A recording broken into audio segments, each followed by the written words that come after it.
Nous voyons ici une LS50, rien de spécial finalement. Ah, si, elle est un petit peu spéciale en fait. C'est vraiment à la base une vraie LS50, avec plein de petites choses en plus, que je vais vous montrer. Donc on retombe un peu, c'est une enceinte de...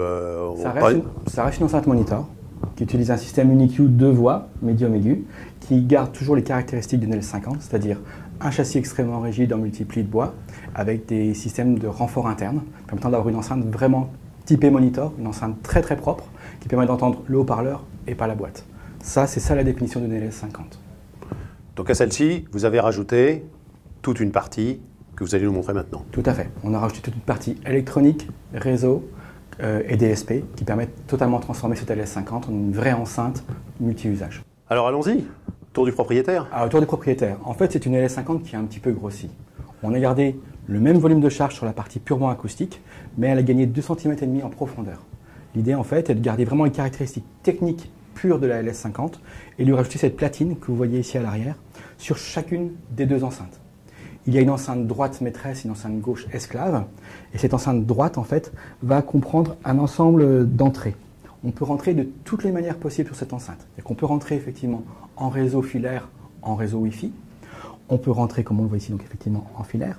Nous pouvons rentrer en optique, pour mettre un téléviseur par exemple. On peut rentrer en analogique et on peut bien sûr rentrer également en Bluetooth. C'est-à-dire que n'importe qui peut facilement écouter de la musique sur cette enceinte.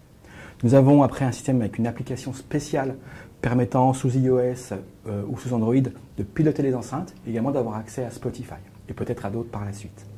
Mais l'idée vraiment de base, c'est de dire on va écouter sa musique facilement, récupérer ce qu'il y a sur le réseau, récupérer sur ce qu'il y a partout dans la maison, chacun, pour pouvoir bénéficier de la qualité d'une LS50 et d'une électronique très particulière. Là, on a vu la partie facilité de branchement, mais on peut également en fait se rendre compte qu'on a une autre petite chose. On a une entrée analogique si on veut mettre une platine vinyle par exemple, et on a également une sortie sub si on veut dans une grande pièce rajouter un caisson. Et tout ça, on va pouvoir le paramétrer via un DSP qui est intégré dans l'électronique et qu'on retrouve également sur l'application. On va pouvoir paramétrer la réponse de l'enceinte dans la pièce par rapport à l'acoustique de la pièce, par rapport à la position de l'enceinte vis-à-vis des murs latéraux et arrière. Et comme ça, on va enfin pouvoir adapter l'enceinte à la pièce et pas l'inverse. C'est vraiment ça la clé de ce produit. Pour ce, on va utiliser une électronique particulière. On va utiliser en fait des amplificateurs dédiés pour chacun des haut-parleurs. Donc le boomer de chaque enceinte, et chaque enceinte a vraiment les mêmes caractéristiques, aura 200 watts en classe D pour l'alimenter. Chaque tweeter aura 30 watts en classe AB pour l'alimenter. Tout ça étant contrôlé par des DSP permettant à ce petit haut-parleur de 13 cm de quand même tenir cette puissance de 200 watts qui est énorme. Donc on va pouvoir contrôler le mouvement de la membrane et contrôler toute distorsion possible et prévenir ces distorsions. Donc on va pouvoir écouter à un niveau très élevé si on le souhaite, en gardant toujours un son très très propre. En fait, la caractéristique principale de cette enceinte, on ne la voit pas. Mais par rapport à une LS50, il y a une différence. Tout à l'heure, on a parlé de la même caisse, des mêmes haut-parleurs, mais il y a une chose qu'on a enlevée et qu'on a remplacée. On a enlevé le filtre classique de l'enceinte LS50 pour faire un filtre numérique. Et c'est vraiment une des clés de cette enceinte. C'est-à-dire que le filtre numérique va permettre de vraiment remettre en phase les deux haut-parleurs. On sait qu'un filtre classique va perdre des informations. On sait qu'on va avoir un petit peu de retard sur le grave. Donc là, on va pouvoir caler en fait le grave et le médium aigu vraiment sur le même plan.